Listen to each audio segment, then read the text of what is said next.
গল্পটা শুরু হয় আমাদের হিরো আর হিরোইনকে দিয়ে। দুজন রাস্তায় দৌড়চ্ছিল, স্পষ্ট বোঝা যাচ্ছিল ওরা কোনো কাজে দেরি করে ফেলেছে। আমাদের হিরোইনের নাম বিয়ল, সে আসলে একটা ফাইটে যেতে দেরি করে ফেলেছে। যখন সে পৌঁছয় তার দুই বন্ধু আগেই সেখানে ছিল। ওদের প্রতিপক্ষ টিমে ছিল 4 জন। সংখ্যায় বেশি বলে ওরা ভেবেছিল এবার তো জেতা আমাদের হাতের মুঠোয়। কিন্তু তারা বুঝতেই পারেনি বিয়লকে হালকাভাবে নেওয়া কতটা বড় ভুল ছিল ওদের। বিয়ল সবাইকে এক এক করে এমন শিক্ষা দিল যে শেষমেশ পুরো টিমটাই হার মানলো। এমনকি তাদের লিডারকে সে এমন একটা ঘুষি মারলো যে তার দাঁত বাইরে বেরিয়ে গেল। লিডার তখন মাটিতে বসে কেঁদে কেঁদে বিয়লের কাছে দয়া ভিক্ষা চাইছিল। বিজয় আর খুশির মনে তারা বাড়ির পথে হচ্ছিল। ঠিক তখনই ওদের আমাদের হিরোর সঙ্গে দেখা হয়, যার নাম হিয়ান। হিয়ান তখন দৌড়চ্ছিল কারণ সে তার গার্লফ্রেন্ডের সঙ্গে দেখা করার জন্য দেরি করে ফেলেছিল। কিন্তু মেয়েটা এসে সরাসরি ব্রেকআপ করে দিল, মানে সম্পর্ক শেষ। কারণ হিসেবে বললো তুমি খুব নরম মনের মানুষ। আর সেখানে একটা ঘটনার কথা তুলে আনে, যেখানে হিয়ান একটা অসহায় বিড়ালকে বাঁচাচ্ছিল। মেয়েটার কথায় কষ্ট পেয়ে হিয়ান তার নিয়ে যাওয়া টেডি বিয়ারটা ডাস্টবিনে ফেলে দেয়। ঠিক তখন এই বিয়ল আর তার বন্ধুরা তাকে দেখে ফেলে। বিয়ল কাছে গিয়ে বলে, এই আমাকে একটা সিগারেট কিনে দিবা? হিয়ান না করে চলে যেতে চাই, কিন্তু বিয়ল থেকে আবারও ডাকে।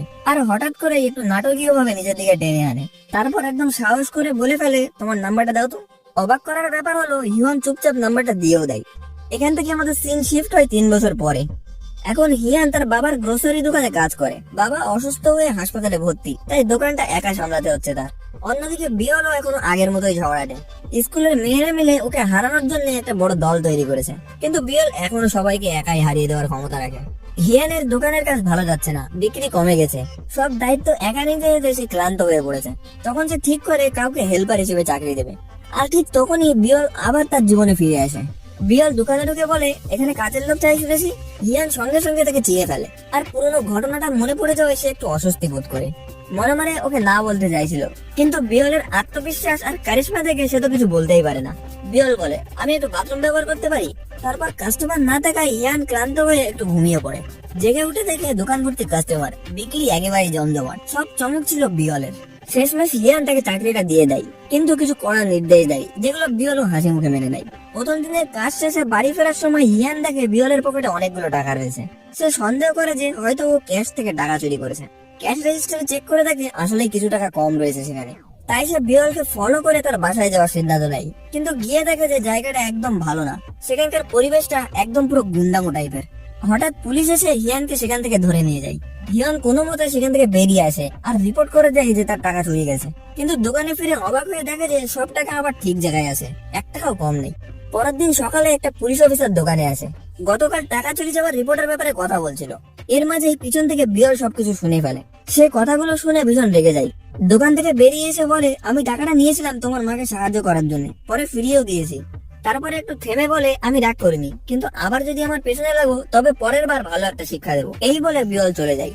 পরের দিন হিয়ন ওর কাছে গিয়ে ক্ষমা চেয়ে বলে যে আমার ভুল হয়েছে, মাফ করে দাও, আজ আমি তোমার সব কাজ করে দেবো। বিয়ল একটু হাসে আর বলে, ঠিক আছে, তবে শর্ত একটাই, আজ তুমি সব কাজ করবা আর আমি তোমার ফোন নিয়ে বসে বসে গেম খেলবো। পরে হিয়ান তার গার্লফ্রেন্ডের সঙ্গে দেখা করতে যায়। মেয়েটা বলে, আজ সন্ধ্যাবেলায় আমরা হোটেল দেখা করবো। হিয়ান ভাবে, আহা, আজকে নিশ্চয়ই কোনো রোমান্টিক সারপ্রাইজ আছে। সে সুন্দর করে তৈরি হয়ে সেখানে যায়, কিন্তু গিয়ে দেখে মেয়েটা ওকে একটা জিম ট্রেনিং সেন্টারে ডেকেছিল, মানে রোমান্স নয়, ব্যায়াম হবে এখানে। এদিকে বিয়ল তার মর্জি মতন যা ইচ্ছা করছিল। হিয়ানের একটা বন্ধু ফোন করে জানাই, দোস্ত তোর দোকানে না পার্টি চলছে। বিয়ল তার সব বন্ধুকে নিয়ে এসছে আর সবাই সেখানে খাচ্ছে, মজা করছে আর নাচছে। হিয়ান দোকানে ছুটে আসে, ওকে চাকরি থেকে বের করে দেবে ভাবে, কিন্তু এসে দেখে বিয়ল একদম মাতাল। সে বুঝতেই পারছে না যে আশেপাশে কি হচ্ছে। হিয়ান তখন তার বন্ধুদের পাশে বসে একটা লেমনেড পান করা শুরু করে। আর কার উপরে রাগ দেখাবে এখন, সে তো ঘুমিয়ে পড়েছে, তাই একটু মজাই করে নেওয়া যাক। ঠিক তখনই হিয়ানের গার্লফ্রেন্ড আসে। সে দেখে হিয়ান কিছু মেয়েদের সঙ্গে বসে আছে আর লেমনেড খাচ্ছে। আর কি হতো, মেয়েদের যে অভ্যাস সঙ্গে সঙ্গে ভুল বুঝে ফেলে, মনে করে সে হয়তো অন্য মেয়েদের সঙ্গে ফ্লার্ট করছে। হিয়ানও অতিরিক্ত লেমনেড খেয়ে তার মাথা ঝিমঝিম করতে শুরু করে। শেষমেশ সেও ঘুমিয়ে পড়ে।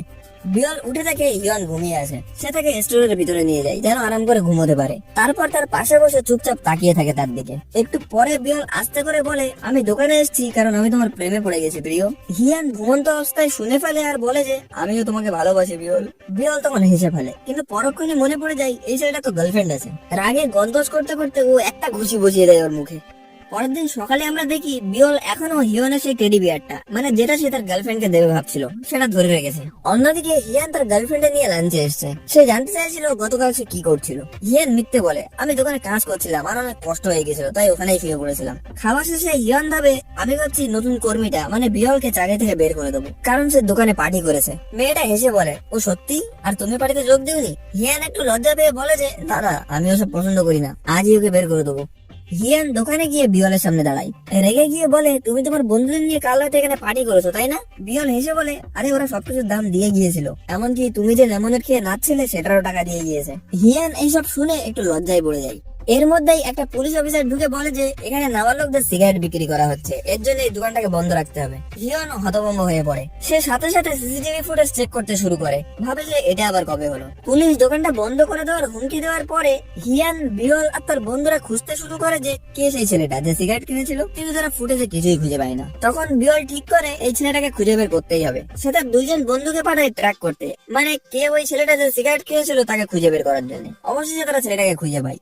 বিয়ল তার সামনে দাঁড়িয়ে বলে, এই শোন, সত্যি করে বল কখন সিগারেট কিনেছিলি, না হলে এমন মার খাবি যে নিজের নামটাও ভুলে যাবি। ছেলেটা তো ভয় পেয়ে কাঁপতে শুরু করে, তাড়াতাড়ি করে সেই তারিখটা বলে দেয় কবে সে সিগারেট কিনেছিল। বিয়ল খুশি মনে গর্বিত হয়ে দোকানের দিকে ফিরে আসে হিয়নকে সবকিছু জানানোর জন্য। তারপরে হিয়ন ফুটেজটা দেখে ঠিক কোন সময় এই ঘটনাটা ঘটেছিল সেটা খুঁজে বের করার জন্য। এরপর তারা প্রমাণ দিয়ে দোকানটা বন্ধ হওয়ার থেকে বাঁচিয়েও নেয়। কিন্তু তারপরেও হিয়ন যেন শান্তি পাচ্ছিল না। সে বিয়লকে দিয়ে আরো অনেক বেশি কাজ করাতে শুরু করে, বলে, আমি যেমনটা কষ্ট করেছি তোমাকেও তেমনটাই কষ্ট করতে হবে। বিয়ল মুখ টিপে হাসে কিন্তু কিছুই বলে না। এরপর একদিন হিয়ান তার গার্লফ্রেন্ডকে ফোন করে বলে যে আমি বিয়লকে চাকরি থেকে বের করতে পারছি না। এটা শুনে মেয়েটা রেগে গিয়ে ফোনটা কেটে দেয়। কিন্তু হিয়ন খুশিতে আত্মহারা, কারণ সে দোকানটা বন্ধ হওয়ার থেকে বাঁচিয়ে নিয়েছে। সে একটা নিজের বিখ্যাত ড্যান্স বুক করতে থাকে, মানে নিজের একটা তৈরি করা নাচ যে নিজেই তার হাত পা নাইয়ে করছিল। বিয়ল কোনোভাবে সেটাকে দেখে ফেলে আর ভাবে, উফ, এটা কেমন নাচ রে বাবা। সে হাসতে হাসতে হিয়নের নাচটা কপি করতে শুরু করে। দুজনই তখন একদম হালকা মুডে হাসাহাসি করছিল। রাতের দিকে হিয়ান কোনোভাবে ক্যামেরায় দেখে বিয়ল একা একা তার ড্যান্স স্টেপটা প্র্যাকটিস করছে। এটা দেখে ও মুসকে একটু হাসি দেয়।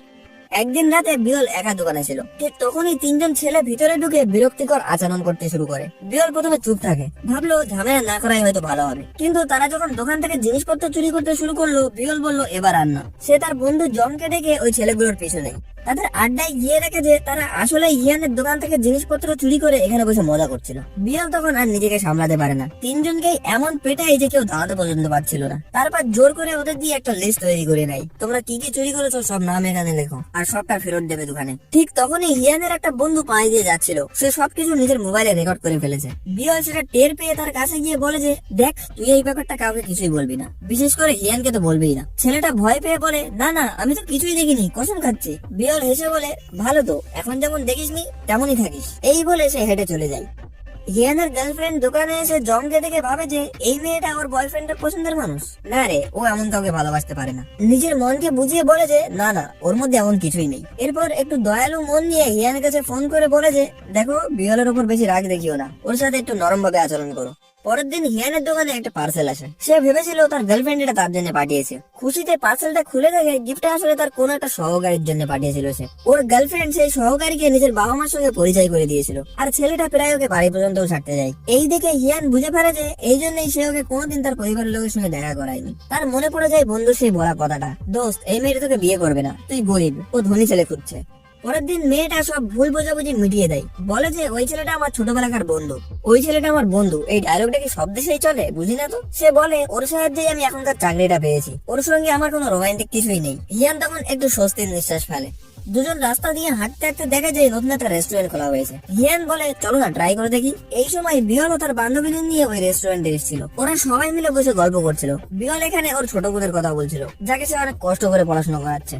দৃশ্যটা এখান থেকে ইউনের দিকে ঘুরে যায়, মানে বিয়লের ছোট বোনের দিকে, যার একটা বড় গায়ক হওয়ার স্বপ্ন রয়েছে, কিন্তু খারাপ কিছু বন্ধুদের সঙ্গে মিশে উচ্ছন্নে যাচ্ছে। ওরা একদিন একটা ভিডিও করছিল যেখানে ইউন আর একটা মেয়েকে বুলিং করছিল। যদিও ইউন ওই মেয়েটাকে কোনো আঘাত করেনি, ওর বন্ধুরা ওকে বলে যে যদি তুই একদিন ফেমাস হোস তাহলে এই ভিডিওটা দেখে আমি তোকে এক্সপোজ করে দেবো, তোর ক্যারিয়ার শেষ করে দেবো। অন্য একটা বন্ধু বলে যে দোস্ত, না না, এমন কিছুই হবে না।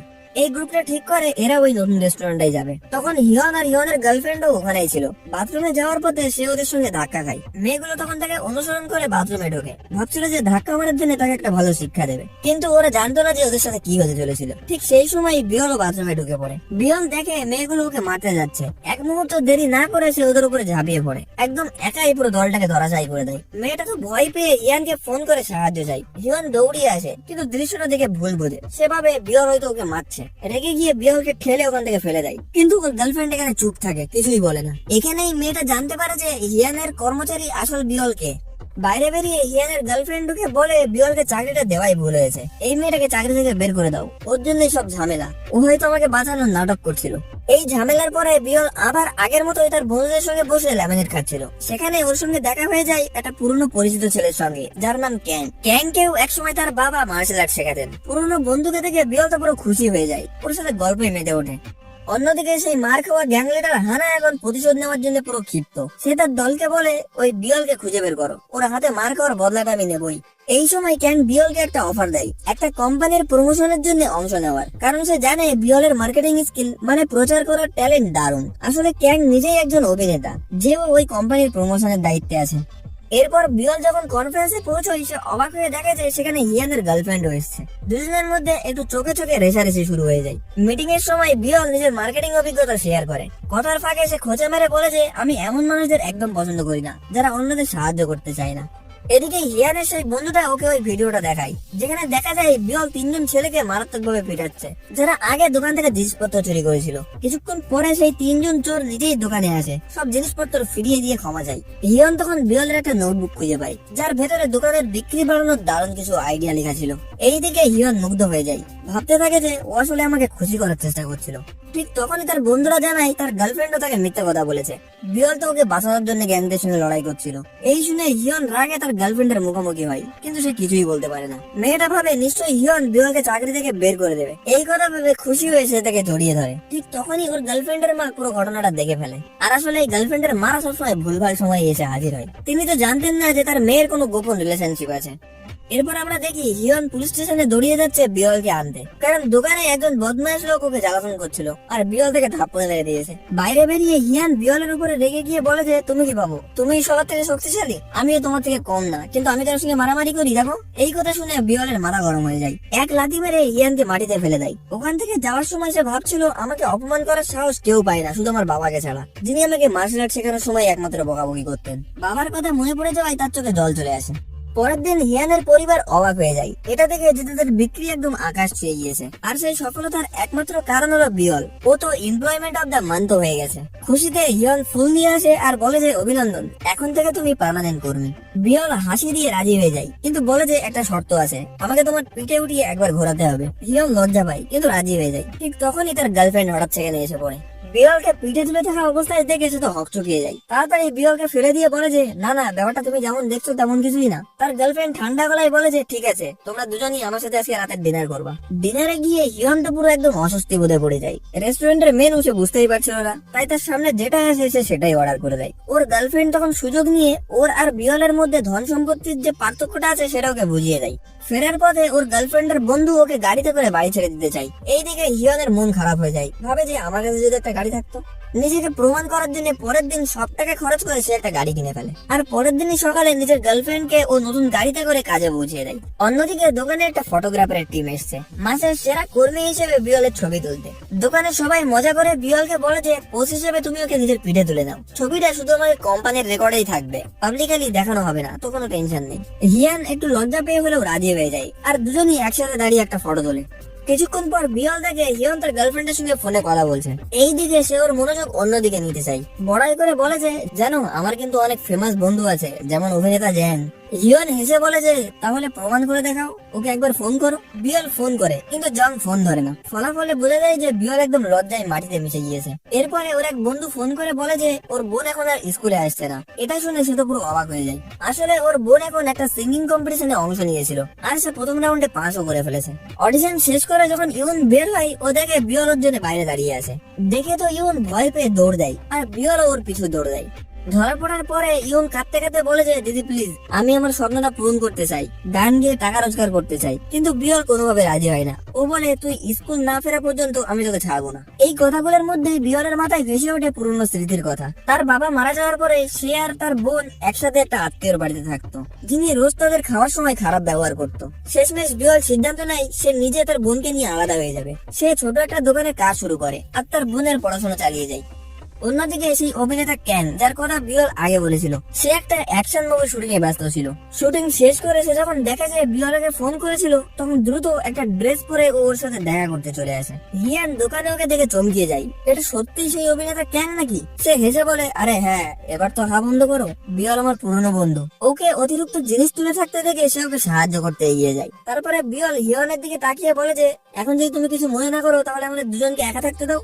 পরে হিয়ান আর বিয়ল দেখা যায় ওদের দুইজনের সেই ছবিটা সোশ্যাল মিডিয়ায় ভাইরাল হয়ে গেছে। হিয়ান চিন্তায় পড়ে যায়, এই ছবিটা দেখলে তো আমার গার্লফ্রেন্ড একদম আমাকে খেয়ে ফেলবে। কিন্তু ও জানতো না তার গার্লফ্রেন্ড এখন ওর কথা চিন্তাও করছে না, বন্ধুদের সঙ্গে পার্টি করতে ব্যস্ত। সেখানেই ওর একটা বন্ধু ওকে ওই ফটোটা দেখায়। অন্যদিকে তার গার্লফ্রেন্ড ফোন না ধরায় হিয়ান ওর বাড়িতে আসে, গিয়ে দেখে ওর সহকারী সঙ্গের সঙ্গে সে হাসাহাসি করছে, এমনকি মজা করে তার পিঠে চড়েও হাসাহাসি করছে।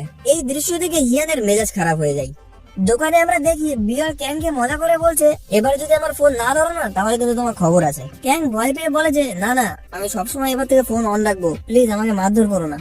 পরে যখন সে দোকানে কাজ করছিল, তিনজন গ্যাংয়ের মেয়েরা এসে বিয়লের দোকানে ঢুকে পড়ে আর ওর উপরে আক্রমণ করে। বিয়লের মাথায় গুরুতর আঘাত করে পালিয়ে যায়। পালানোর সময় তারা হিয়ানের সঙ্গে ধাক্কা খায়। সে বুঝতে পারে যে কিছু একটা গোলমাল আছে, তাই দৌড়িয়ে দোকানে ফিরে আসে। দেখে বিয়ল মোটামুটি ঠিক আছে, কিন্তু হঠাৎ ওর পেটে ব্যাপক ব্যথা শুরু হয়ে যায়। হিয়ান তাড়াতাড়ি বিয়লকে হাসপাতালে নিয়ে যায়। ডাক্তার পরীক্ষা করে বলে যে ওর অ্যাপেন্ডিসাইট রয়েছে। এই কথা শুনে হিয়ান মজা করে বলে যে কি রে, মাথায় মার খাওয়ার পরে পেটে অ্যাপেন্ডিক্স হলো কি করে? এটা আবার কেমন যুক্তি রে? বিয়ল মুখ ফুলিয়ে তাকায়, কিন্তু হিয়ান ঠাট্টা করে হলেও পুরো রাত ওর পাশে জেগে থাকে, কারণ কিছু দরকার হলে যেন সে তাকে সাহায্য করতে পারে। সকালে হিয়ান ওকে বলে যে চিন্তা করো না, এটা পেইড ভ্যাকেশন ধরে নাও, আমি সামলিয়ে নেবো সবকিছু। এই শুনে বিয়ল খুশিতে একদম লাফিয়ে ওঠে। কিছুক্ষণ পর বিয়লের বন্ধুরাও হাসপাতালে ওকে দেখতে আসে আর হিয়ান যায় তার গার্লফ্রেন্ডের কাছে, কিন্তু মেয়েটা বলে যে আমার এখন সময় নেই। তারপর সে সাংয়ের সাথে চলে যায়। এই ছেলেদেরও চুলকুনি আছে, যে অবহেলা করে তার পেছনে বেশি করে পড়ে থাকে, আর যে ভালোবাসে তাকে দেখাই না। পরে হিয়ান তার বন্ধুদের বলতে শুনে যে ও আর বিয়লের ভাইরাল ছবিটার জন্য তার গার্লফ্রেন্ড তার উপরে রেগে আছে। এটা শুনে সে ভাবে যে বিয়লকে এখন চাকরি থেকে বের করতেই হবে। হিয়ান হাসপাতালে গিয়ে বিয়লকে ফায়ার করার কথা ভাবছিল, কিন্তু গন্ডগোল করে ভুল রুমে ঢুকে সে ওই সব কথাটা বলতে শুরু করে। কিন্তু পরেক্ষণে খেয়াল করে দেখে যে ভিতরে রোগীটা আসলে অন্য কেউ। শেষে যখন সে ঠিক রুমে ঢোকে, দেখে যে বিয়ল তার বান্ধবীর সঙ্গে চ্যাটিং করছে আর অনেক মজায় রয়েছে। তখন ওর মন নরম হয়ে যায়। সে সিদ্ধান্ত নিয়ে বলে যে না, ওকে বরখাস্ত করবো না। অন্যদিকে হিয়ানের গার্লফ্রেন্ড একটা বোটে পার্টিতে যায় সং এর সাথে। ঠান্ডা হাওয়ার ভিতরে সং ওকে নিজের বুকে জড়িয়ে ধরে, কিন্তু মেয়েটা সাথে সাথে বলে যে আমরা তো শুধু ভালো বন্ধু, তাই তুমি লাইন ক্রস করো না। তবুও সং সাহস করে বলে যে আমি তোমাকে ভালোবাসি আর আমি তোমাকে কোনোদিনও ভুলবো না। পরের দিন অভিনেতা ক্যাং হাসপাতালে বিয়লকে ফুল নিয়ে দেখতে আসে। বিয়ল ফুল আর ওর উপস্থিতিটা দেখে দারুণ খুশি হয়, কিন্তু ক্যাংকে আবার একটা জরুরি মিটিং এ চলে যেতে হয়। পরে হিয়ানের মা হাসপাতালে এসে বিয়লকে দেখতে, নিজের হাতেই সে ওকে যত্ন নিয়ে ওর চুল ধুয়ে দেয়। আর তখনই জানতে পারে বিয়ল একটা অনাথ মেয়ে। এটা শুনে ওনার মন নরম হয়ে যায়। অন্যদিকে হিয়ানের গার্লফ্রেন্ডের মা তার নিজের অ্যাসিস্ট্যান্টকে বলে যে এই ছেলেটা আসলে কে, একটু খোঁজ নাও তো। অ্যাসিস্ট্যান্ট খোঁজ নিয়ে বলে যে উনি একটা ছোট দোকানে কাজ করে। এটা শুনে তার মা দোকানে গিয়ে একটা বড় অর্ডার দেয়। অনেক জিনিসপত্র কিনে বলে যে এগুলো আমার বাড়িতে হোম ডেলিভারি দিয়ে দাও। যদিও দোকানে হোম ডেলিভারি সার্ভিস নেই, তবুও হিয়ান নিজেই খুশি মনে সেই জিনিসপত্রগুলো তার বাড়িতে পৌঁছে দিতে যায়। ভাবছিল যে ও আজকে তো ভালোই বিক্রি হলো। কিন্তু সেখানে পৌঁছতেই তার গার্লফ্রেন্ড হঠাৎ ঢুকে পড়ে আর ওকে দেখে শুধু পুরো চমকিয়ে যায়। হিয়ানের মা তখন কিছু টাকা বের করে তাকে দেয়, বলে যে এটা ডেলিভারি টিপস হিসেবে রেখে দাও। কিন্তু টাকার আসল মানে ছিল যে তাকে অপমান করা, ছোট দেখানো। ওর মা চেয়েছিল এইভাবে যেন মেয়েটা বুঝে যায় যে ওই ছেলেটার সঙ্গে ওর যায় না। হিয়ান টাকা নিতে চায় না, চুপচাপ বেরিয়ে যায় আর মনে মনে ভাবে যে ওদের দুনিয়া আর আমার দুনিয়া একদম আলাদা। পরে ওর গার্লফ্রেন্ড ওকে ফোন করে ওর কাছে ক্ষমা চাওয়ার জন্য, কিন্তু হিয়ান ফোন ধরে না। তার মনের ভিতরে হতাশা ছিল, ভাবছে আমি ওর মতো লোকদের সঙ্গে মিল খাই না। এরপর ওর গার্লফ্রেন্ড বিয়লের সঙ্গে হাসপাতালে দেখা করতে আসে, বলে যে তুমি আমার জীবনটা নষ্ট করে দিয়েছো। সে আরো বলে যে হিয়ান তাকে শুধু দয়া করে চাকরিটা দিয়েছে, প্রেম করে না, তাই যেন সে চাকরিটা ছেড়ে দেয়। সে আরো বলে যে সে যেন সবসময় ওর থেকে দূরে থাকে। ঠিক তখনই ক্যাং ঘরে ঢোকে। বিয়লকে কান্নার মুখে দেখে চুপচাপ থেকে যায় সে। বিয়ল বলে যে চলো না, আমাকে একটু বাইরে নিয়ে যাও, সিনেমা দেখে আসি চলো। ক্যাং রাজি হয়ে যায় আর তারা একসাথে সিনেমা দেখতে যায়। সে এখনো তার হাতে স্যালাইনের বোতলটা ধরে রেখেছিল। বিয়ল ওর এই কেয়ার দেখে অনেক খুশি ছিল, একদম মিষ্টি একটা মুহূর্ত ছিল এটা। অন্যদিকে ইউনকে দেখি, সে গানের প্রতিযোগিতার দ্বিতীয় রাউন্ড পাস করে ফেলেছে, কিন্তু ওর খুশিটা বেশিক্ষণ টেকে না। ও জানতে পারে যে তার আপু হাসপাতালে ভর্তি। পরে কেউ সেই মেয়েগুলো ছবি দেখায় যারা বিয়লকে মারধর করেছিল। এটা দেখে উনের চোখ রাগে লাল হয়ে যায়। সে ভাবে যে এরা আমার আপুর গায়ে হাত তুললো কি করে। সে সরাসরি গিয়ে মেয়েগুলোর সামনে দাঁড়ায়, চিৎকার করে বলে যে আমার আপুকে মারলি কেন। প্রথম আক্রমণটা সেই করে, কিন্তু ইউনের একার পক্ষে ওদেরকে সামলানো সম্ভব ছিল না। ওরা উল্টে ইউনের উপরে ঝাঁপিয়ে পড়ে। ঠিক তখনই বিয়ল হাজির হয়, একদম একদম সিনেমার হিরোর মতো, না হিরোইনের মতো। ডায়লগ দিয়ে বলে যে আমার বোনের গায়ে হাত দিলি কি করে, হাত কেটে ফেলবো তোদের। এরপরে শুরু হয় আসল মারপিট। বিয়ল এমন ভাবে ওদেরকে পেটায় যে জায়গাটা একদম যুদ্ধক্ষেত্র মনে হচ্ছিল। সবাই সিগারেটের ধোয়ার মতো এদিক ওদিকে ছড়িয়ে পড়ে। মেয়েগুলোর মুখে ভয়, কেউ ওর সামনে দাঁড়াতে পারছিল না। শেষে সবাই সেখান থেকে দৌড়িয়ে পালিয়ে যায়। বিয়ল হাসি মুখে হাসপাতালে ফিরে যায়। সেখানে হিয়ান তার জন্য অপেক্ষা করছিল। বিয়ল বলে যে আমি তোমার দোকানের কাজটা ছেড়ে দিচ্ছি। কারণ জানতে চাইলে সে কিছুই বলে না, কিন্তু আমরা জানি সে ওর গার্লফ্রেন্ডের কথার জন্য এই চাকরিটা ছেড়ে দিচ্ছে। হিয়ান তাকে বলে যে আমি তোমাকে ভালো পেমেন্ট দেবো, কিন্তু সে মজা করে ওকে ওখান থেকে বের করে দেয়। হাসপাতাল থেকে ছাড়া পেয়ে সে বাড়ির দিকে যায়। বাড়ি ফিরে বিয়ল চমকে ওঠে। যে লোকের কাছ থেকে সে বাড়িটা কিনেছিল সে একজন প্রতারক ছিল। আসলে বাড়ির কাগজটা অন্য একজনের নামে ছিল। বিয়ল আর ইউনকে বাধ্য হয়ে বাড়িটা ছেড়ে চলে যেতে হয়। তারা থানায় অভিযোগ দিতে যায়, কিন্তু পুলিশ হেসে বলে যে আমরা বোকাদেরকে সাপোর্ট করি না। এখন তারা দুজনই রাস্তায়, না টাকা না খাবার জায়গা, তাদের কাছে এখন কিছুই নেই। ওর বোন রেগে চিৎকার করে বলে যে সব তুমিই করেছো, তুমিই দোষী এর জন্য। এই কথা শুনে বিয়লের চোখ ভিজে যায়। ও কিছু না বলেই বাইরে বেরিয়ে আসে। একটা নিঃশ্বাস নিতে চাই, কিন্তু মনে হচ্ছিল যেন চারিপাশে তার নিঃশ্বাস নেওয়ার মতো কোনোই জায়গা নেই। ঠিক তখনই হিয়ান মেসেজ করে বলে যে যদি কিছু দরকার হয় তাহলে দোকানে চলে এসো। বিয়ল চুপচাপ ফোনটা রেখে দেয়। মন বলছিল যেতে, কিন্তু আত্মসম্মানটা আটকাচ্ছিল। পরের দিন বিয়লের বন্ধু জং ফোন করে বলে যে শোন, আমার বাবা এখন কাজে গেছে, ঘর খালি আছে, তুই একটু এসে বিশ্রাম নিতে পারিস। বিয়ল ভাবে আচ্ছা, আজ অন্তত একটা জায়গা পাবো ঘুমানোর জন্য। ওখানে গিয়ে এসে সারাদিনের ক্লান্তি ছেড়ে ঘুমিয়ে পড়ে। সকালে উঠে এসে আবার কাজ খুঁজতে বেরোয়, কিন্তু কিছুই পায় না। শেষমেশ একটা কাজ মেলে, একটা ডেলিভারি গার্লের চাকরি। এরপর আমরা দেখি হিয়ান তার গার্লফ্রেন্ডের সঙ্গে দেখা করতে গিয়েছে। হিয়ান ওকে জানায় যে জানো, অবশেষে বিয়ল দোকানে চাকরিটা ছেড়ে দিয়েছে, এখন আর কোনো ঝামেলা হবে না আমাদের মধ্যে। পরে যখন বিয়ল জংয়ের বাড়িতে ফিরে আসে, দেখে জংয়ের বাবা ওকে বকাবকি করছে, কারণ বিয়লকে সে রাতে থাকতে দিয়েছিল এখানে। জং নিজের বাবাকে বলে যে চুপ করো, ওর সামনে যেন কিছুই বলবা না। কিন্তু পরের দিন সকালে বিয়ল একটা ছোট চিরকুট রেখে সেখান থেকে চলে যায়। ধন্যবাদ জং, আমি থাকার জন্য জায়গা পেয়ে গেছি। কিন্তু আসলে ও কোথায় যাবে সেটা ও নিজেও জানতো না। এরপর থেকে হিয়ান তার গার্লফ্রেন্ডকে কোথাও ঘুরতে যাওয়ার জন্য বললে সে সবসময় একটাই উত্তর দেয়, সরি আমি ব্যস্ত আছি। অন্যদিকে আমরা দেখি একদিন বিয়ল ডেলিভারি কাজে বের হয়েছে, কিন্তু হঠাৎ একটা দুর্ঘটনা ঘটে তার সাথে। সে রাস্তার উপর আছড়ে পড়ে, মারাত্মকভাবে আহত হয়ে যায়। একদম রক্তে ভিজে ব্যথায় কাতর হয়ে যখন সে বাড়ি ফেরে, ইউন প্রথমবার তার সঙ্গে ভালো ব্যবহার করছে।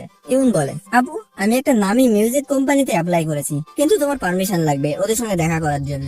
বিয়ল খুশি হয়, ভাবে অবশেষে বোনটা ভালো পথে হাঁটছে। কিন্তু আসলে ইউন আগেই অন্য কাউকে সেই জায়গায় গার্জিয়ান হিসেবে নিয়ে গিয়েছিল। সেই সন্ধ্যায় বিয়ল একা বসেছিল, মাথা নিচু, চোখে ক্লান্তি আর হতাশা নিয়ে। ঠিক তখনই হিয়ানের মা সেখানে এসে হাজির হয়। বিয়ল আর সামলাতে না পেরে সবকিছু খুলে বলে দেয়, যে কিভাবে সে সবার কাছ থেকে ঠকেছে, কষ্ট পেয়েছে, ঘর ছাড়া হয়েছে, সবকিছু বলে দেয়। হিয়ানের মা ওকে বুকে জড়িয়ে ধরে আর একদম মন থেকে বলে যে চলো আমার সঙ্গে থাকবা আমাদের বাড়িতে। সেই রাতে হিয়ান একা বসেছিল সোফায়। হঠাৎ দেখতে পাই একটা ছায়া মূর্তি ধীরে ধীরে এগিয়ে আসছে। ওর চোখ তো ছানা পড়া, এটা কি ভূত নাকি? ধীরে ধীরে আলো আসে আর দেখা যায় ও তো বিয়ল। হিয়ান চমকে বলে তুমি আসলেই বিয়ল নাকি ভূত ধরেছেন?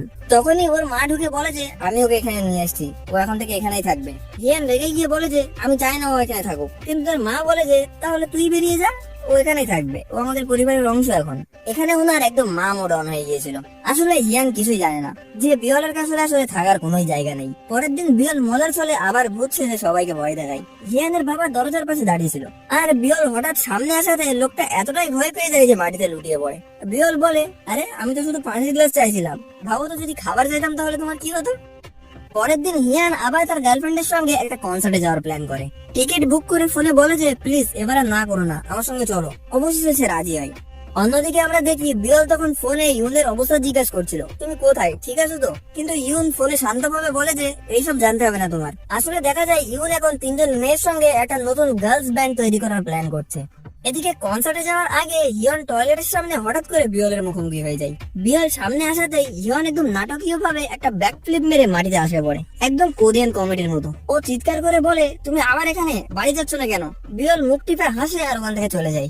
পরের দিন হিয়ান আর তার গার্লফ্রেন্ড একসাথে একটা থিয়েটারে শো দেখছিল। হিয়ান বেশ মজা নিচ্ছিল, কিন্তু তার গার্লফ্রেন্ড একদম চুপচাপ ছিল, কোনো মনোযোগী নেই। শো শেষে হিয়ান ওর জন্য একটা সারপ্রাইজ প্ল্যান করেছিল, একজন নামী ডিরেক্টর এডওয়ার্ডের সঙ্গে ফটোশুট করার জন্য। কিন্তু সে থেমে যায়, চাইছিল না যে কেউ এই ফটোতে ওকে দেখে ফেলুক যে সেখানে এসেছিল। তারপর সে বলে, আমার মা একবার বলেছিল আমাকে ওই এডওয়ার্ডের সাথে ডেট করতে, কিন্তু আমি তাতে রাজি হইনি। এরপর সে অজুহাত দিকে বলে যে আমার মাথা ব্যথা করছে, আমি বাড়ি যাচ্ছি। হ্যাঁ, হিয়ান তখন একদম বিব্রত, সে বুঝতে পারছিল না যে কিভাবে ওর মনটা খুশি করবে। রাতের দিকে এখনো সে তার কলিগ সং এর সঙ্গে সময় কাটাচ্ছিল। এবার সং আর নিজেকে সামলাতে পারে না, ও ইউনার হাত ধরে হালকা হাসি দিয়ে একটা মিষ্টি মুহূর্ত তৈরি করে। ইউনারও যেন এটা ভালো লাগছিল। অন্যদিকে ইয়ান দোকানে ফেরে আর অবাক হয়ে দেখে যে তার মা সেখানে রয়েছে। মা সবকিছু খুলে বলে দেয়, বিয়লের অবস্থা, তার কষ্ট, তার অসহায়তা, জীবনের সবকিছু। সব শুনে ইওয়ানের মনটা যেন কেমন একটা গুলিয়ে যায়। পরের দিন বিয়ল দেখা করে অভিনেতা ক্যাং এর সঙ্গে। ও বলে যে তুমি তো অনেক ফেমাস, তোমার অনেক কানেকশন আছে, তুমি প্লিজ আমার বোনকে খুঁজে দিতে পারবা? ক্যাং হেসে বলে, আমি চেষ্টা করবো, চিন্তা করো না। বিয়লের চোখ নরম হয়ে যায়। সে ছোটবেলা থেকে তার বোনকে খুব কষ্ট করে মানুষ করেছে, এখন ওকে হারানোর পরে মনে হচ্ছে যে ওর জীবনটা ফাঁকা হয়ে গেছে। পরের দিনটা বিয়লের হঠাৎ উজ্জ্বল হয়ে ওঠে। ওকে কোম্পানি থেকে একটা ইভেন্টে ডাকা হয় পুরস্কার দেওয়ার জন্য। ইভেন্টে গিয়ে সে সঙ্গের কাছ থেকে একটা খবর শুনতে পাই। সে বলে যে হিউন মানে হিউনের গার্লফ্রেন্ড কাল রাতে ওর সাথে ছিল। বিয়লের চোখ রাগে লাল হয়ে ওঠে। ও হিউনের সামনে গিয়ে বলে যে আমি হিয়ানের থেকে দূরে ছিলাম শুধু তোমার জন্য, কিন্তু যদি তুমি ওর অনুভূতি নিয়ে খেলা করো তাহলে আমি তোমাকে ছাড়বো না, ভালো একটা শিক্ষা দেবো।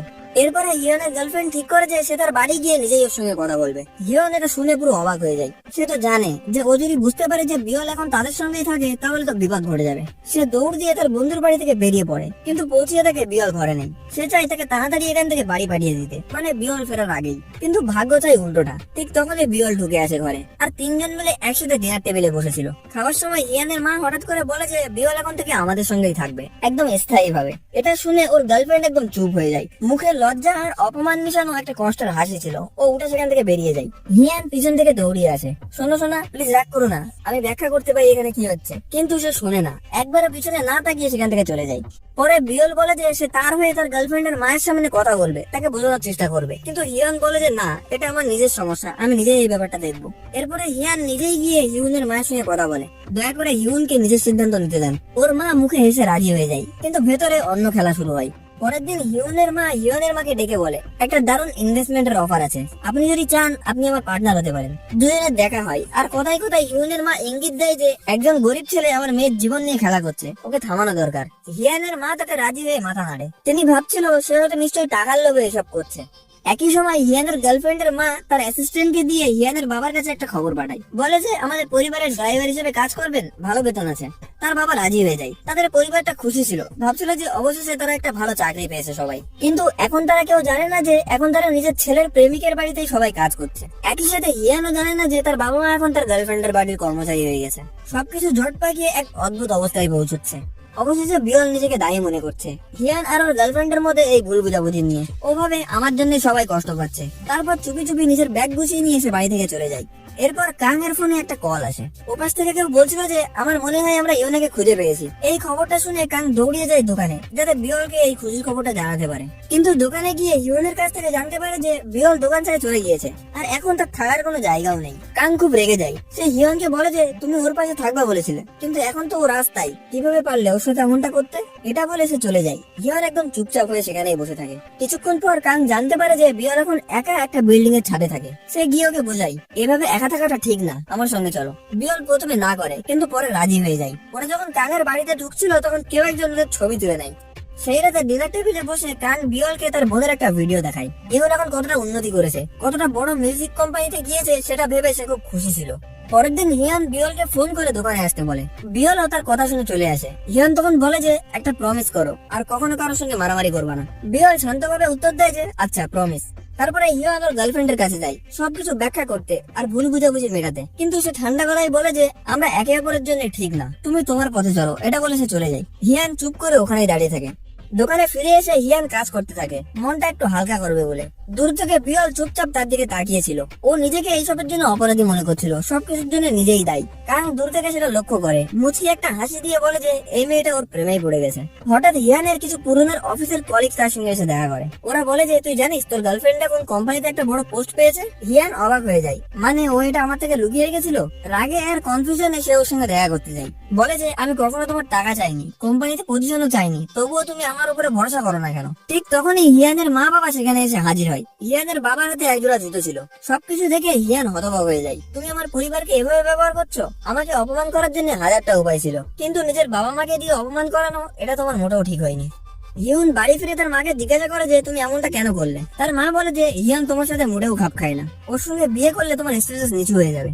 এসব জানতে পেরে হিয়ানের বাবা পুরো ভেঙে পড়ে, বুঝতে পারে সে অজান্তেই নিজের ছেলেকে অপমান করেছে। অন্যদিকে হিয়ানের মা এই কাজটা ছাড়ে না। তিনি বলে যে গরিব ছেলে ধনী মেয়েকে ভালোবাসার মানে এটাই না যে সে তার টাকাকে ভালোবাসে, কখনো কখনো সেটা সত্যি ভালোবাসা হতে পারে। কিন্তু হিয়ানের বাবা এই অপমান আর সহ্য করতে পারে না, সে সিদ্ধান্ত নেয় যে চাকরিটা ছেড়ে দেবে। অন্যদিকে আমরা দেখি বিয়ল তার বোনের সঙ্গে দেখা করেছে। সে বলছিল যে আমি খুব গর্বিত। সে তাকে উৎসাহ দিয়ে বলে যে তুমি তোমার স্বপ্নটাকে পূরণ করবা যতক্ষণ তুমি এটাই সফলতা না পাচ্ছ। এরপর একদিন কাঙের সেক্রেটারি বিয়লকে জানায় যে যদি মিডিয়া জানতে পারে যে কাঙের বাসায় একজন মেয়ে থাকে তাহলে অনেক কেলেঙ্কারি হয়ে যাবে। এটা শুনে বিয়ল সিদ্ধান্ত নেয় যে সে আর কাঙের বাড়িতে থাকবে না, সে ওখান থেকে বেরিয়ে আসে। বেরোনোর কিছুক্ষণ পরে হিয়ান তাকে ফোন করে বলে যে মা তো তোমাকে খুব মিস করছে, ফিরে এসো, আমাদের বাসায় থাকবা। হিয়ানের উপরে ভরসা করে বিয়ল রাজি হয়ে তার বাসায় চলে যায়। রাতে চুপি চুপি ঘরে ঢুকছিল, কিন্তু দেখা যায় তার মা তার জন্য সেখানে অপেক্ষা করছে। তিনি বলেন তুমি আমার পরিবারের সদস্য, কিন্তু এটা কোনো হোটেল না যে তুমি ইচ্ছা মতন বেরোবা আর ইচ্ছা মতন ঢুকবা। আমরা পরিবারের মতো, তুমি দেরি করে বাড়ি ফিরলে আমাদের চিন্তা হয়, সারা রাত ঘুমাতে পারি না। এই কথাগুলো শুনে বিয়লের চোখে জল চলে আসে, কারণ অনেকদিন পরে কেউ তার সঙ্গে প্রথমবার এমন ভাবে কথা বলছে। তার মনে হয় সবকিছু হারানোর পরেও এখন তার কাছে এমন মানুষ আছে যারা তাকে ভালোবাসে, যারা তার জন্য সত্যিই চিন্তা করে আর আমার বাড়ি ফেরার জন্য অপেক্ষা করে।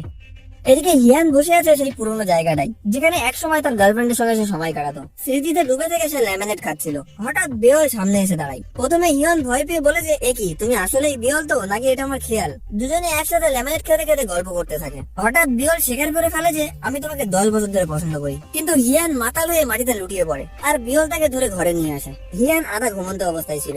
বিয়ল মুচকি হেসে বলে যে তোমার হয়তো মনে নেই, কিন্তু আমি তখন থেকেই তোমাকে ভালোবাসি। যখন আমি রাতে ট্রেনিং করছিলাম আর তুমি আমাকে পড়ে যাওয়া থেকে বাঁচিয়েছিলে। সে বলে তুমি হয়তো ভুলে গেছো, কিন্তু আমি ভুলিনি। খুব শীঘ্রই আমি তোমাকে সবকিছু বলবো। পরের দিন সকালে হিয়ান ঘুম থেকে উঠে আয়নায় দেখে যে তার মুখে বড় বড় করে লিখে আছে আমি শুধু বিয়লের। এখন বিয়লও তার চাকরি ফিরে পেয়েছে। পরের দিন সকালে সে যখন দোকান পরিষ্কার করছিল তখন ক্যাং তার সাথে দেখা করতে আসে। বিয়ল তার সাথে নরম ভাবে ব্যবহার করে। হিয়াং দোকানে পৌঁছাতেই কাং তার মুখের লেখাটা দেখে, সেখানে লেখা ছিল আমি শুধু বিয়লের। দেখে কাঙের তো মন ভেঙে যায়। সে দূর থেকে দেখে হিয়ান আর বিয়ল গল্প করছে। ওদেরকে খুশি দেখে কাং ভাবে ইস, যদি আমি হিয়ানের জায়গায় থাকতে পারতাম। একটু পরে হিয়ান বিয়লকে চমকে দিয়ে বলে যে তুমি এখন আমাদের দোকানের ম্যানেজার। খুশিতে বিয়লের চোখে জল চলে আসে। তারপর হিয়ান জানতে চায় যে তুমি কি দোকানে হঠাৎ করে কাজ করতে এসেছিলে, না অন্য কোনো কারণ ছিল? তখন আমরা জানতে পারি যে আসলে বিয়ল দ্বিতীয়বার হিয়ানকে রাস্তা থেকে দেখে আবার তার প্রেমে পড়ে গিয়েছিল। তারপর থেকে প্রতিদিনই দোকানে আসতো, শুধু একবার তার মুখটা দেখার জন্য। একদিন সে দেখে তার দোকানের সামনে লেখা আছে হেল্প ওয়ান্টেড, মানে একটা কর্মী চাই। সেটা দেখে সে সেখানে ঢুকে যায়। সেই সাইনবোর্ডটা দেখে সে ভিতরে ঢুকে বলে যে আমি কি এখানে কাজ করতে পারি? তারপর থেকে সেখানে কাজ করা শুরু করে। পরের দিন হিয়ান সবার জন্য নতুন ইউনিফর্ম নিয়ে এসেছিল। এখান থেকে বোঝা যায় হিয়ানের মনটা ধীরে ধীরে বিয়লের দিকে ঝুঁকে পড়ছে। সে এখন তার প্রতি অনেক বেশি যত্নশীল ও ভালোবাসাপূর্ণ হয়ে উঠেছে। হিয়ান ঠিক করে যে তারা একসাথে একটা ছবি তুলবে, কিন্তু ঠিক তখনই হিয়ানের গার্লফ্রেন্ড হঠাৎ দোকানে ঢুকে পড়ে। এতক্ষণ পাত্তা দিইনি, যে অন্য মেয়ের সঙ্গে ফটো তুলছে সেই এসে হাজির। সে জানায় সে তার কোম্পানির পক্ষ থেকে দোকানের সঙ্গে একটা প্রফেশনাল কোলাবোরেশন করতে এসেছে। কিন্তু হিয়ান এক কথায় রাজি না হয়ে স্পষ্টভাবে জানিয়ে দেয় যে আমি কোনো সিদ্ধান্ত নেওয়ার আগে দোকানের ম্যানেজার মানে বিয়লের সঙ্গে আলোচনা করতে চাই। সে তো পুরো তেলে বেগুনে, ভীষণ বিরক্ত হয়ে সেখান থেকে চলে যায়। এরপর হিয়ান বিয়লের কাছে স্বীকার করে যে তোমার জন্যই আমি অবশেষে হিউনকে ভুলতে পেরেছি। পরে অভিনেতা ক্যান বিয়লের বোনের কাছে এসে তাকে উৎসাহ দিয়ে জানায় যে আমি তোমার প্রথম টিভি ইন্টারভিউটার ব্যবস্থা করে ফেলেছি। পরের দিন হিউন আর সাং একসাথে হিয়ানের দোকানে বিজ্ঞাপন শুট করতে এসেছিল। অভিনেতা ক্যাংও সেখানে উপস্থিত, সে শুটিং পরিচালনা করছিল। সে বিয়লের মতো একই ইউনিফর্ম করতে চায় বিজ্ঞাপন করার জন্য। শুটিং এর ফাঁকে কাং জানতে পারে যে হিয়ান ও তার গার্লফ্রেন্ডের মধ্যে ব্রেকআপ হয়ে গেছে। বিয়ল খুব খুশি হয়ে বলে যে আমি এই সুযোগটা ব্যবহার করে হিয়ানের কাছে যেতে পারবো। এটা শুনে কাং নিশ্চিত হয় যে বিয়ল আসলে হিয়ানকে খুব ভালোবাসে। সে হিয়ানের কাছে গিয়ে বলে যে বিয়লের থেকে দূরে থাকো, তুমি ওকে শুধু তোমার গার্লফ্রেন্ডকে ভোলার জন্য ব্যবহার করছো, এরকম স্বার্থপরের মতো ব্যবহার ওর সাথে করো না। এরপরে কাং বলে যে আমি বিয়লকে ভালোবাসি আর তোমার জন্য আমি ওকে ছাড়বো না। ঠিক তখনই বিয়ল সেখানে এসে হাজির হয়। সে দুজনকেই থামিয়ে দিয়ে বলে যে তোমরা এখানে গল্পই করবা নাকি বিজ্ঞাপনটা শেষ করবা। সেই রাতে যখন বিয়ল বাড়ি ফিরছিল তখন তাকে কাং বাইরে দাঁড়িয়ে আছে। কাং জানায় যে সে বিয়লের সঙ্গে এখানেই থাকবে। দুজনই তখন একটা কম্পিটিশনের মতো করে কে আগে তার কাছে পৌঁছো সেটার জন্য প্রস্তুত ছিল। কিন্তু বিয়ল শান্তভাবে বলে যে তাহলে আজ তোমরাই এখানে থাকো, আর ভালো হবে আমি এখান থেকে চলে যাই। পরের দিন বিয়ল তার বোনের কনসার্টে যাওয়ার জন্য কাঙের সঙ্গে প্রস্তুতি নিচ্ছিল। এটা দেখে হিয়ানের চোখে স্পষ্ট জ্বলন দেখা যাচ্ছিল, কারণ বিয়াল এখন কাঙের সঙ্গে একটু বেশি সময় কাটাচ্ছে। আরে বা, এতদিন ধরে নিজের গার্লফ্রেন্ড নিয়ে ওর সামনে ঘুরে বেড়াচ্ছিল তখন কিছু না, হঠাৎ সেখানে একটা ডিটেকটিভ এসে অভিনেতা ক্যাংকে একটা গুরুত্বপূর্ণ সিনেমার অফার দেয়। সে জানায় যে সে বিয়লের সঙ্গে কনসার্টে যেতে পারবে না। এটা শুনে হিয়ানের মুখে তো আর খুশি হচ্ছিল না, বোঝা যাচ্ছিল যে ছেলেটার মধ্যে ঠিক লাড্ডুই ফুটছে। কনসার্টের দিন ইউনের ব্যান্ড মঞ্চে উঠে পারফরমেন্স করতে শুরু করে। গান গাওয়ার সময় হঠাৎ তার নাক থেকে রক্ত বেরোয়, তবুও সে গান থামায় না, সাহসের সঙ্গে পারফরমেন্সটা চালিয়ে যায়। এরপরে সাংবাদিক আর ম্যাগাজিন গুলো তার অসাধারণ মনোবল নিয়ে ভালো ভালো কথা লেখে। বিয়ল ফোন করে তার বোনকে অভিনন্দন জানায়, আর ইউন জানায় যে তুমি আমার উপরে গর্ব করছো জেনে আমার সত্যিই ভালো লাগছে। ইউন তার বোনের কাছে ক্ষমা চাই, বলে আমি সারা জীবন তোমার উপরে বোঝ হয়েছিলাম, কিন্তু খুব শীঘ্রই আমি তোমার কষ্টটা দূর করে দেবো। সে যখন বাইরে বেরোয় তখন ওর কিছু পুরনো বন্ধুদের সঙ্গে ওর দেখা হয়ে যায়। ওরা ইউনের উন্নতি দেখে হিংসা করে আর তার কাছে টাকা দাবি করে, না হলে বলে যে সে তার পুরনো ছবিগুলো ফাঁস করে দেবে। ঠিক তখনই অভিনেতা ক্যাং ইউনের কাছে ফোন করে, আর ওর বন্ধুরা এখন চায় যে তুমি ক্যাং এর সঙ্গে আমাদের একটা দেখা করে দাও, তাহলে আমরা এই ছবিটাকে আর ফাঁস করবো না। ইউন রিকোয়েস্ট করে ক্যাংকে পরিস্থিতিটা বুঝিয়ে দেয়, বলে যে তাদের সাথে পুরনো ছবিগুলো আমি তুলেছিলাম কারণ বাবা মারা যাওয়ার পরে আমি নিজেকে শক্তিশালী দেখাতে চেয়েছিলাম। সব শুনে ক্যাং রাজি হয়ে যায়, ওর সঙ্গে যায় আর ওদের সামনে গিয়ে বলে যে তোমরা ইউনের বন্ধু, ওকে নিচে না নামিয়ে বরং ওর পাশে থাকো। ওরা শেষে রাজি হয়ে চলে যায়। ক্যাং ইউনকে পরামর্শ দেয় যে এমন মানুষদের থেকে দূরে থাকো। ইউন ক্যাংকে অনুরোধ করে যে এই ব্যাপারটা যেন বিয়লকে জানিও না। এই কথোপকথনের মধ্যে তারা অনেক কাছাকাছি চলে এসেছিল, কিন্তু দেখা যায় যে ওই মেয়ের গ্যাং গুলো তাদের একসাথে থাকা কিছু ছবি তুলে নিয়েছে। পরের দিন তারা আবার ইউনের কাছে ফোন করে, তারা জানায় যে এই নতুন ছবিগুলো তারা ফাঁস করে দেবে যদি তারা কিছু টাকা না পায়। হতাশ হয়ে ইউন তার বোন বিয়লের কাছে গিয়ে সবকিছু খুলে মেলে জানিয়ে দেয়। পরে বিয়ল যখন দোকানে ফিরে আসে তখন ইয়ন তার জন্য একটা সুন্দর সারপ্রাইজ ম্যানেজ করেছিল। সে দোকানের ভিতরে বিয়লের জন্য একটা অফিস তৈরি করে দিয়েছিল যেন সে তার পড়াশোনা চালিয়ে যেতে পারে। বিয়ল তো অতিরিক্ত যত্নে ওকে জড়িয়ে ধরে। অন্যদিকে আমরা দেখি বিয়লের গার্লফ্রেন্ড মনোযোগ দিয়ে ভাবতে যে কেন ইয়ান এই কোম্পানির চাকরিটা ছেড়ে দিয়েছিল। ফাইল ঘাটতে ঘাটতে ও জানতে পারে যে সে আসলে ওর সুরক্ষার জন্য এই চাকরিটা ছেড়েছিল, কারণ সং ওর বিরুদ্ধে একটা চক্রান্ত করছিল। সব জানতে পেরে সে হিয়ানের কাছে গিয়ে বলে যে আমি সব ঠিক করে নিতে চাই, আমাকে আরেকটা সুযোগ দাও আমাদের রিলেশনটা ঠিক করার জন্য। এই কথোপকথন গুলো বিয়ল সব দেখছিল। মেয়েটা হিয়ানের পুরনো চাকরিটা ফিরিয়ে দিতে চাই, কিন্তু সে বলে না আমি দোকানেই ঠিক আছি। পরের দিন বিউল ঠিক করেছে সেই মেয়েগুলোর মুখোমুখি হবে যারা ইউনকে ব্ল্যাকমেল করছে। ওদের সঙ্গে দেখা হতে এই মেয়েগুলো রেগে বিউলের উপরে ঝাঁপিয়ে পড়ে, কারণ এ তো তাদেরকে আগেও পিটিয়েছে। কিন্তু এবার বিউল কাউকে আঘাত করে না, কারণ সে হিয়ানকে কথা দিয়েছে যে সে আর কারোর সাথে মারামারি করবে না। মেয়েগুলো ওর কাছ থেকে টাকা দাবি করে, না হলে বলে যে সে ছবিগুলো পাবলিশ করে দেবে। ঠিক তখনই বিউলের বন্ধু এসে উপস্থিত হয় সেখানে, আর তাকে উদ্ধার করে নিয়ে হিয়ানের দোকানে যায়। সব জানতে পেরে হিয়ান নিজের হাতেই বিয়লকে ব্যান্ডেজ করে দেয়। বিয়ল কাঁদতে কাঁদতে বলে যে আমার ভুলের কারণেই আমার বোন কষ্ট পাচ্ছে। সে হিয়ানকে ধন্যবাদ জানায় সবসময় পাশে থাকার জন্য আর তার ঘরে থেকে আশ্রয় দেওয়ার জন্য। পরের দিন হিয়ানের গার্লফ্রেন্ড আবার তার কাছে এসে তার কাছে ক্ষমা চাই, কিন্তু সে এবারও তার ক্ষমা গ্রহণ করে না। এর কিছুক্ষণ পর একটা পুলিশ অফিসার দোকানে আসে কাছাকাছি হওয়া একটা অপরাধের তদন্তে সিসিটিভি ক্যামেরা দেখতে। বিয়ল তখন দোকানে উপস্থিত ছিল আর অফিসারের সাথে কথা বলছিল। দূর থেকে ব্ল্যাকমেল করা সেই মেয়েগুলো দেখে যে বিয়ল পুলিশের সাথে কথা বলছে, আর ভুল ধারণা করে নেয় যে বিয়ল নাকি তাদের বিরুদ্ধে হয়তো রিপোর্ট করে দিচ্ছে। রাগে তারা অনলাইনে পুরো ছবিগুলো ফাঁস করে দেয়, যেখানে দেখা যাচ্ছিল যে বিয়লের বোন একটা মেয়েকে বুলিং করছে। তারা আরো ছবি পোস্ট করে যেখানে বোঝানো হচ্ছিল যে তার বোন ক্যাংয়ের সঙ্গে একটা সম্পর্কে জড়িয়ে আছে। এই খবরটা ধীরে ধীরে সেন্সেশন হেডলাইন হয়ে ওঠে। এর সাথে ওরা বিয়লের একটা পুরনো ভিডিও ছাড়ে যেখানে বিয়ল সবাইকে মারধর করছিল। এখন যেন পুরো দুনিয়া ওদের বিরুদ্ধে হয়ে গেছে। হিয়ান বিয়লকে কাটতে দেখে ওর পাশে এসে বলে চিন্তা করো না, আমি সবসময় তোমার পাশে থাকবো। কিন্তু বিয়ল চুপচাপ বসে থাকতে পারে না, সে ঠিক করে যে ওই মেয়েগুলোর মুখোমুখি হবে। রাগে ওরা আবার মারামারি শুরু করে, কিন্তু শেষে বিয়ল ওদের কাছ থেকে সেই ফোনটা কেড়ে নিতে সফল হয়। ফোনটা নিয়ে সে একটা সাংবাদিকের কাছে গিয়ে বলে যে এই ফোনটার ভিতরে এমন প্রমাণ আছে যা প্রমাণ করবে যে আমি নির্দোষ। সাংবাদিককে অনুরোধ করে যে সে যেন এটাকে প্রকাশ করে। ফোনে এমন একটা ভিডিও ছিল যে যা প্রমাণ করছে যে তার বোন কিছুই করেনি। পরে কান সেই সাংবাদিকের সঙ্গে দেখা করে পুরো ঘটনাটা পরিষ্কার করে বলে। সে বলে যে বিউলের বাবা একসময় আমার অনেক উপকার করেছিল, তাই আমি সেই উপকারের ঋণ দিচ্ছিলাম, আমার আর ওর ভিতরে কোনো রকম সম্পর্ক নেই।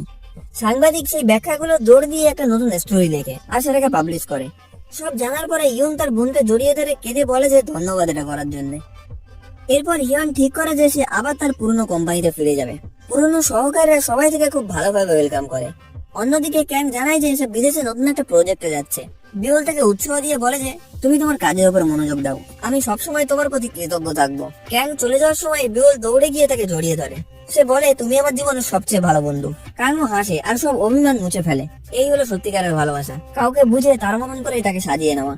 এদিকে হিয়ানের গার্লফ্রেন্ড হিয়ানের কাছে গিয়ে বলে যে তোমার দোকানে আরেকজন ম্যানেজার নিলে খুব ভালো হবে, দোকানের বেচা কেনাটা আরো হয়তো বেশি বাড়বে। হিয়ান রাজি হয়। কিন্তু হিয়ানের এক্স গার্লফ্রেন্ড ম্যানেজারকে নির্দেশ দেয় যে বিয়লের কাজটা এমন কঠিন করে তোলো যেন সে নিজেই চাকরিটা ছেড়ে চলে যায়। হিয়ান আসলে এইসব ব্যাপারে কিছুই জানে না। সে সুন্দর একটা পরিবেশ তৈরি করে আর হাসি মুখে বলে যে আমি তোমাকে ভালোবাসি, তুমি কি আমার গার্লফ্রেন্ড হবা? বিয়ল খুশি ছিল কিন্তু একটু সময় চেয়ে নাই, একটু সময় দাও, আমার এক্সাম আছে সামনে। এদিকে হিয়ানের এক্স গার্লফ্রেন্ড আবার তার মায়ের কাছে যায় একটা দামি উপহার নিয়ে, তার মন জয় করার চেষ্টা করে। একই সাথে নতুন ম্যানেজারও বিয়লের উপরে পাহাড় সমান কাজ তুলে দিয়েছে। পুরো দোকানটা সে একাই পরিচালন করছে, সবকিছু দেখার দায়িত্ব তার একার উপরে। সেই দিন সন্ধ্যেবেলা ইয়ান বাড়ি আসতে তার মা তাকে বলে যে সে যেন তার এক্স গার্লফ্রেন্ডকে বিয়ে করে নাই। তিনি জানায় যে বিয়েটা করলে আমাদের দারিদ্রতা একেবারেই ঘুচে যাবে। এই কথা বিয়লও শুনে ফেলে, তার বুকটা হঠাৎ করে ভারী হয়ে যায়। কিন্তু হিয়ান সবাইকে অবাক করে দিয়ে বলে যে তোমার যদি ওকে এতই পছন্দ হয় তাহলে তুমি ওকে বিয়ে করে দাও, আমাকে কেন বলছো? সবাই সেখানে স্তব্ধ হয়ে যায়, বিয়লও অবাক হয়ে যায়। আবারও মনে মনে একটা স্বস্তির নিঃশ্বাস নেই। তবুও তার মনে হয় যে এই বাড়িটা আর যেন তার জন্য নেই, সে এখন আর এখানে নিজের মতো থাকতে পারবে না। সেই রাতে বিয়ল একটা চিঠি লিখে রাখে, আমি চলে যাচ্ছি, আমার জন্য চিন্তা করো না। চিঠিটা হিয়ানের ঘরে রেখে সে বাড়ি থেকে চলে যায়। এরপরে হিয়ান ওকে অনেক খোঁজাখুঁজি করে কিন্তু সে ওকে কোথাও খুঁজে পায় না। শুধু তার স্মৃতিগুলি রয়ে গেছে এখন তার কাছে, যেখানে সে হাসতো, তার সঙ্গে সময় কাটাতো, কিন্তু এখন সবকিছু ফাঁকা। এরপর আমরা দেখি বিয়ল একটা গ্রামে কাজ নিয়েছে, একটা খামারে কাজ করছে। একটা রাত এসে দেখা যায় দুটো ছেলে একটা ছেলেকে আক্রমণ করছে। সে তাদের উপরে ঝাঁপিয়ে পড়ে, নিজের সাহস আর রাগ দিয়ে তাদেরকে কাবু করে ফেলে। ওদিকে হিয়ানের বন্ধুরা খোঁজ খবর নিয়ে জানতে পারে যে বিয়ল একটা ফার্মে কাজ করছে। সে সঙ্গে সঙ্গে তার বন্ধুকে খবর দেয়। এই খবরটা শুনে হিয়ানও দৌড়িয়ে চলে আসে সেখানে। হিয়ান পৌঁছানোর কিছুক্ষণ পরেই ওই ছেলেগুলো তার বড় ভাইকে নিয়ে সেখানে প্রস্তুতি হয়। হিয়ান একটু ধমকি দিয়ে বলার চেষ্টা করে যে দেখো আমি জানি না এখানে কি ঘটেছে, কিন্তু তোমাদের কাছে দুটো অপশন আছে। যদি প্রথমটা বেছে নাও তাহলে আমি তোমাদেরকে মেরে এখানে হাড়গোড় ভেঙে রেখে দেবো, আর যদি দ্বিতীয়টা বেছে নাও তাহলে আমি শান্তভাবে এখান থেকে চলে যাবো। ওরা প্রথমটাই বেছে নিল, আর হিয়ানের মুখে একটা হতাশার ছাপ এসে যায়। সে তো ভয় তখন অজ্ঞানী হয়ে যায়, সে ভাবতেও পারেনি যে ওরা প্রথম অপশনটা বেছে নেবে। তারপর বিয়ল এগিয়ে আসে আর আগের মতোই আবার তাদেরকে ইচ্ছা খুশি মতন মারতে শুরু করে, আর একই সাথে হিয়ানকেও রক্ষা করে। ভয়ে ছেলেগুলো তো হাঁপাতে হাঁপাতে সেখান থেকে দৌড়িয়ে পালিয়ে যায়। লড়াই শেষে বিয়ল মজা করে বলে যে ওই ওঠো, ওরা পালিয়ে গেছে কারণ তুমি এত মিষ্টি ছিলে যে ওরা ভয় পেয়ে গিয়েছে। হিয়ান উঠে হেসে বলে যে আমি তোমার জন্য দোকানে অপেক্ষা করবো, আমার বিশ্বাস তুমি আবার দোকানে ফিরে আসবা, কারণ তোমাকে ছাড়া দোকানটা চালানো আমার জন্য সম্ভব হচ্ছে না। তারপর আবার হিয়ান নিজের কোম্পানিতে ফিরে গিয়ে জানায় যে সে চাকরিটা ছেড়ে দিতে চাই আর তার দোকান চালাতে চাই। এরপরে আমরা দেখি হিয়ানের এক্স গার্লফ্রেন্ড আবার তার কাছে ফেরার চেষ্টা করছে, কিন্তু হিয়ান ধীরভাবে না বলে দেয়। মন খারাপ করে হতাশায় বসে বসে সে লেমনেড খেতে শুরু করে। মেয়ের এই অবস্থা দেখে তার মা হিয়ানের মায়ের কাছে আবার দেখা করতে যায়। সে একটা বড় অঙ্কের টাকা অফার করে তাকে, আর অনুরোধ করে যে তার ছেলেকে যেন সে আবার বোঝায় তার মেয়ের সঙ্গে সম্পর্কে আসতে। হিয়ানের মা টাকার প্রস্তাবটা ধীরেভাবে ফিরিয়ে দেয়। জানি না এমন কি হয়েছে যে একটু আগে টাকার জন্য নিজের ছেলেকে তার সঙ্গে বিয়ে করতে বলছিল, এখন সেই না করছে। সে বলে যে সবকিছু টাকার বিনিময়ে পাওয়া যায় না। অন্যদিকে বিয়ল জানতে পারে যে হিয়ান নিজের কোম্পানির চাকরিটা ছেড়ে দিয়েছে। এই খবরটা শুনে তার মুখে তো একটা হাসি ফুটে যায়। খুশিতে দৌড়িয়ে ফিরে আসে দোকানে। সেখানে দেখা যায় দরজায় বড় বড় করে লেখা আছে যে স্টাফ প্রয়োজন, নাম অবশ্যই বিয়ল হতে হবে। সে হানের কাছে গিয়ে মজা করে বলে যে এই কি ব্যাপার, তুই আসলে হিয়ান নাকি নকল হিয়ান? তারপরে সে হিয়ানের দিকে তাকিয়ে বলে যে তুমি আগের যে প্রশ্নটা করেছিলে তার উত্তর দেওয়ার জন্য আমি রেডি। হিয়ান অবাক হয়ে তাকিয়ে থাকে। বিয়ল আস্তে করে তাকে বলে যে হ্যাঁ আমি রাজি, আমি তোমার সঙ্গে বিয়ে করব। এভাবে এই গল্পটা এখানে শেষ হয়ে যায়। এই সুন্দর গল্পটা যদি তোমার ভালো লেগে থাকে তাহলে ভিডিওটা লাইক করো, চ্যানেলটাকে সাবস্ক্রাইব করো, আর বেল আইকনটা প্রেস করতে ভুলো না, যেন প্রথম ভিডিও দিতেই তোমার মনের ঘন্টিটা প্রথম বেজে ওঠে।